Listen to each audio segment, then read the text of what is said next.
everyone, in today's video I'm going to tie Jingler fly pattern.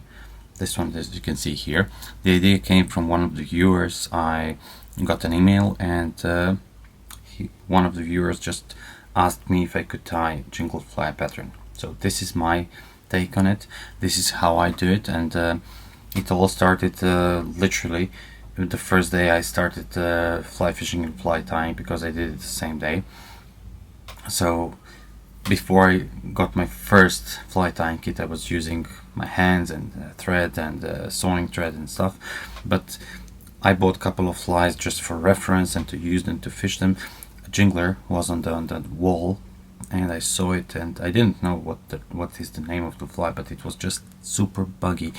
I remember I was high school, so more than 20 years ago. I remember those partridge legs, and they looked so buggy. I mean, instantly I knew that this fly is going to be very good for fishing. Unfortunately, I was not very good fisherman, so before I even had any chance to catch any fish, I lost this fly somewhere in the tree. But because I was stupid enough to buy just one, I never got any chance to try that particular one. Fast forward to some years later, when I started tying more seriously, I remember this fly and I tried to just through my memory to recreate this fly. And I mean, at that time I didn't have internet, so I just recreated this, as you can see here. So this fly consists of partridge tail, a little bit of rooster tail, pheasant tail for the body, golden ribs or any other ribs wire, a little bit of hackle, rooster hackle, partridge, and thread. That's it. I usually use it in size 12 to represent those red spinners that are jumping around the river in late summer afternoons. And it's very good fly. I mean, I use it even as a search pattern, because sometimes I just like to put fly on a tippet and start fishing it, and regardless of what happens, I would fish it for an hour and see what happens. And this is one of those flies that happens to catch fish more often than not. So it's a very good searching pattern if you want it. It's not top buoyant fly, but it's definitely worth having, and it's amazing. It's very versatile, what I like, because you can use it as a dry and as a wet fly. So without any further ado, let's hop into tying, and later in the video I will explain how I fish this fly. And let's go. Hooks. This one is Tiemco 900 BL, and more or less 12 is the size I would use most often. For the body I will use pheasant tail barbs. For the hackle I will use Grizzly from the Cape. From the tail I will use Grizzly plus some partridge barbs. For the ribs I will use Uni French wire in XS gold color, but I don't think it matters. Thread I'm using is 10-0 10/0 in orange. You can use whatever you like. Maybe red one would be the best choice, but I don't have red one at the moment. And that's it. You need hackle pliers, obviously, and partridge for the hackle and for the tails, as I already mentioned. When it comes to partridge, you can find these brown ones, which are beautiful, and you can find these black and white ones, also beautiful. So it's brown ones are usually on the back of the partridge, and those black and whites are on the chest part of the partridge. It's personal preference. What are you going to use? For this fly I started normal way, so somewhere where I want to start my hackle I would start body, and after a couple of reps I just cut the excess thread like so. And then at this moment I will attach wire on the far side of the hook, so like this towards the camera, but twist your bobbin holder counterclockwise so it jumps into your hand, as you see, and then catch the wire on the far side, and then just go along Now I stop somewhere where I want body to end, obviously. Now you can use, I just because I was tying those, I have this already used feather, so but because it has this curved, I'll just discard it and I will choose another one.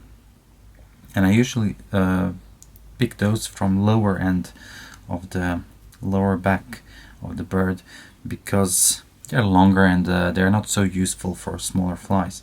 So I would just pick a feather that has reasonably straight barbs. You can discard the lower end of the feather, you don't need it. And then you just pick a couple of those barbs. As you can see, they are slightly longer than the overall length of the hook, meaning that the tail is going to be relatively short and the barbs are going to reach up until here. So we will have to compensate for that. Or I can just go even lower and find some rather softer feather, larger, and get barbs from some larger feather. This one is obviously much larger. Anyway, I will mix it with grizzly feather, grizzly barbs. So just take a couple of barbs from grizzly feather. This is super buggy fly, and it's not super important to align everything, but I do like to do it. So I have two kind of barbs, grizzly and partridge, and I'll just try to align tips here.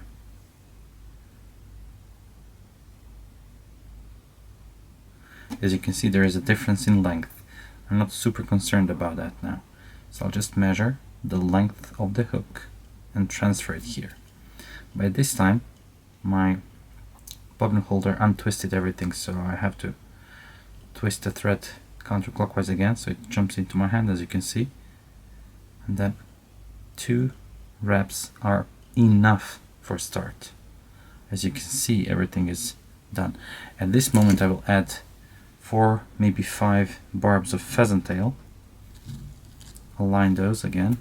Not super important to align them, but it's good. It will make your life easier for when you want to catch those. So, especially if you're going to catch them more shallow. And as you can see, I'm catching it here. And let's go. This will create slight taper. But because rooster barbs are a little bit shorter, sometimes it can happen that you have a bump over here, like discontinued taper. So just go around and cover everything up. Cut those, and those are also like a, let's say, guides where I want to stop. So I want to stop somewhere around here. Now, I was going with the thread conventional direction. If you look from the front, it's going to be clockwise. So I'm going anti-clockwise with my pheasant tail barbs. There is a slight gap where the orange thread is showing, but that's not of my concern at the moment because I will cover it up later with wire. Go in the opposite direction with your pheasant, and then when you reach like that it is too short, just hold it with your finger and then go around, and just catch it over here. 1, 2, and in front it's like pinched between a couple of wraps. Now, as I was saying, there is a slight gap over here, you may see it, and the reason why the wire is on the far side, because my first wrap of the wire is going to be over the bare hook. If the wire was from my near side, the first wrap would go directly over the tail and I may displace it. There is a way to compensate, of course, as most of the time, but why compensating when you can do something properly from the start? Now, place the ribbing, and then as I reach this end here, I'll just catch it with thread, pull the wire to my near side, or because it's easier for me that way, and break off the wire. Just go back and make a little bit of layer foundation here for the feather to lay, because thread foundation is important to hold feather better. I'm gonna remove fluffy part of the feather, remove a couple of barbs. This is very important to do because you're going to make your feather listen to you better. So as you will notice, I will catch the barbs, the rachis here, but I will, okay, I twisted the thread so it jumps again where I want it. So catch the rachis over here and cover it. It's important to have some bare rachis over here. So when you start wrapping the thread, I'll go back a little bit, hold to the front. It starts by the 90 degrees. So, oops, I went behind. I don't want to go behind the first wrap, I want to go in front. Okay, 2, 3, 4, and I messed up here a little bit. So I'll just pull, and I'll go back with my thread. No need to put too much thread layers here. Catch this. Now, the reason why I have this hackle here, at least behind, I'm telling you my reasoning here, is to hold partridge and to give some buoyancy to this fly. But I'm not using super stiff hackle, so you can use some domestic cape, or you use less straps with genetic hackle. This one is genetic, but it's super old and it has different properties than today's hackles. Now, I want the partridge to be much bigger than this hackle. So this can be slightly undersized or properly sized. It's up to you, but you don't put too much of it. Now, it's time to choose some partridge. For the partridge, I will choose the black and white one.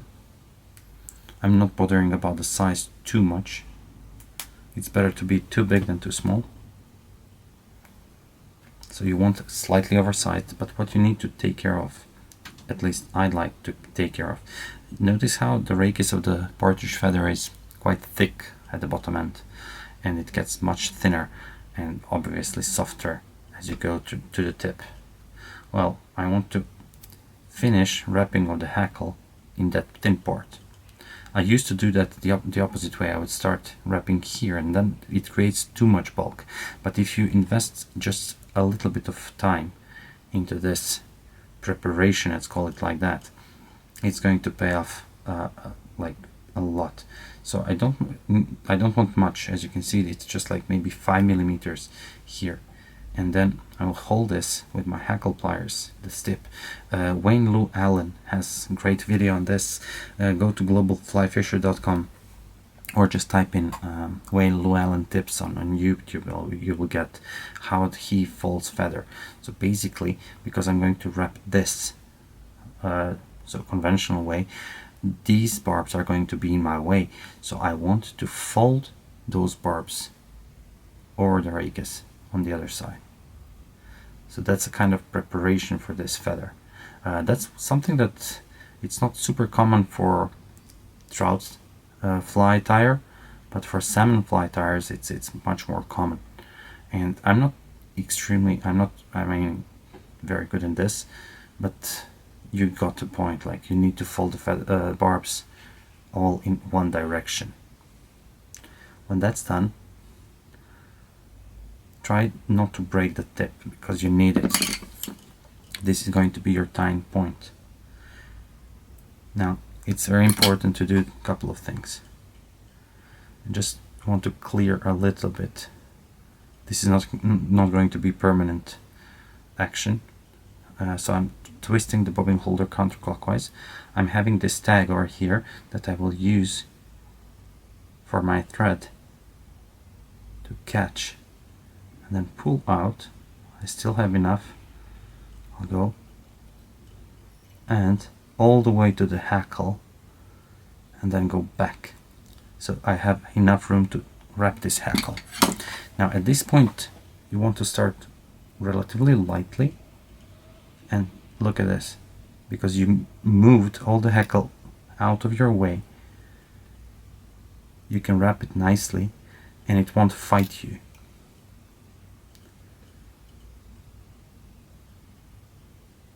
Okay, and when you finish that, immediately where you see that your bare rachis is standing, catch your hackle just there. So I see it over here. I just need to do it because of the camera, it's a little bit difficult. So I'm gonna catch it. I'm gonna explain to you right away here. Just okay.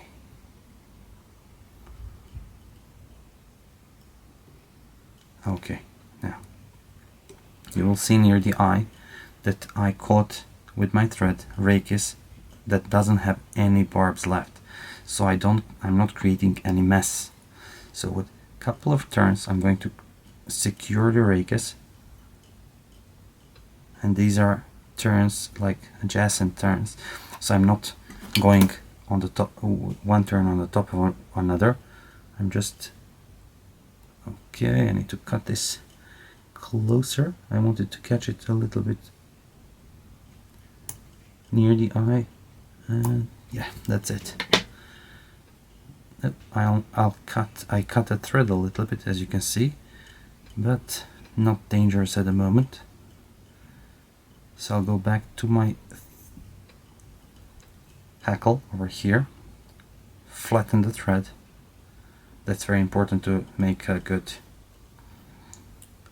whip finish knot, and then 1, 2, 3, and let's catch those fibers that are frayed.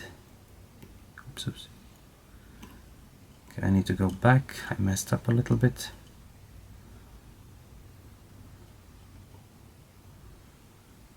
Okay, let's see what I did. Okay, good. But because I'm not super confident with this knot, because I messed up a little bit, as I said, and as you can see it's frayed over here, I'll do just one more.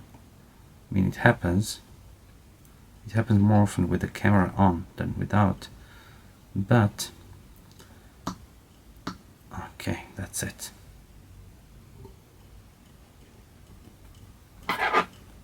Now the reason why I used orange thread is because it just pops nicely. And now I got myself a nice Jingler pattern. I use it mostly for trout, but I was very successful with the grayling as well, and it just likes it. Not very often, to be honest, but at certain occasions it proved very good. But usually trout, because it's bigger, and grayling in Serbia we usually catch it on smaller flies. How I use this fly? Obviously I adjust the size of the tippet to mostly to the fish, but the length is always above 1 meter. I would use it as a dry fly, as you can see, so I would use some floating paste and just apply it to the hackle and to the tails. Now the reason why I have tail like this is partridge will soak water very fast, but the rooster will not, so it will usually at the beginning of the drift it will lay like this. Sometime in the middle of the drift you will just see the fly slowly sinking with the rear end down, and it will look literally like an umbrella. So I think at that moment the fish sees it as an emerger, because it's all scruffy with those legs on the surface and some under surface, of course. Or the third way, you just pull it under the surface and you get yourself a nice wet fly that has those legs that will go under the water and like wiggle, and it looks lifelike. The contrast in partridge looks amazing, and it looks super buggy. Those black dots are like joints or something. It's just super buggy. And obviously I have pheasant tail for body that's, I don't know, but magical material. So this would be the original way I used to tie this fly, and it's just one of those flies that I was using for years, and then I just stopped using them because sometimes it gets too boring having the same fly all over. And thank you very much for watching. If you like this video, please give it a like, subscribe, and see you next week.